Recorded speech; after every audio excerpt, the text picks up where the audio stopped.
unbowed, unbent, unbroken. The words of House Martell, a promise to our enemies and a challenge to our lovers.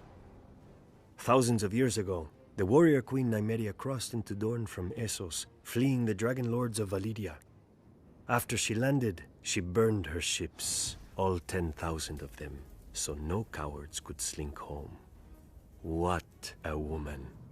Dornish in spirit before she ever was in flesh.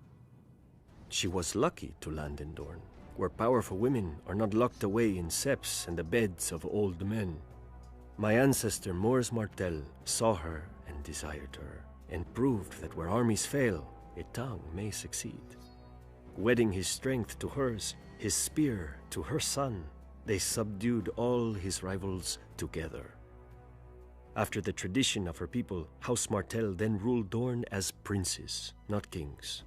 Unless the eldest child was a daughter, for unlike the rest of Westeros, our loyalty isn't commanded by a cock.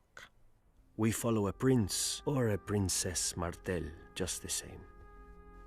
And we always have. Some people forget that Aegon Targaryen crowned himself lord of 6 kingdoms, not 7.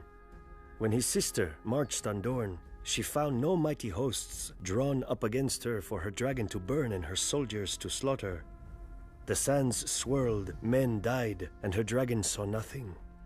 The sun shone, men died, and her dragon bowed to our greater fire. The Targaryens retreated with their tails tucked between their legs. Of course, in later years, his descendants would try again. Daeron the First succeeded at great cost and reigned in Dorne for a few glorious months. One night, his steward pulled down a sash by his bed to summon his consorts. Instead, the canopy split open and 100 red scorpions fell on him. He was a Tyrell. You would think he would be used to getting stung.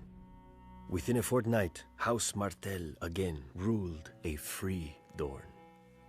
Eventually, after centuries of courtship, House Martell got into bed with the Targaryens. We took King Daeron II and his sister for our own before they could take each other, and 6 kingdoms became 7. Even now, I do not blame my ancestors. One look at those long, silver locks. It is not every day a man gets to ride a dragon. But they soon learned that you can't leap off a dragon at will. My sister Elia, she married Prince Rhaegar Targaryen and became the princess she already was. In Dorne, she walked among vipers, and none would bite her. In King's Landing, she found herself surrounded by lions. When Robert Baratheon rebelled against his rightful king, his future father-in-law, Tywin Lannister, ordered his beast, Gregor Clegane, to rape and murder my sister, along with her helpless children. And men called the Lannisters heroes. Now, Lannisters sit on the Iron Throne, surrounded by the blasted swords of Aegon's broken foes. I wonder if they remember, as I do, that none of those swords are ours. I wonder if they see, as I do, my sister's red blood soaking into the stones of their precious red keep. Maybe they need reminding. The lion may be a mighty beast, but pride always lifts his gaze to the horizon, never seeing in the grass the viper.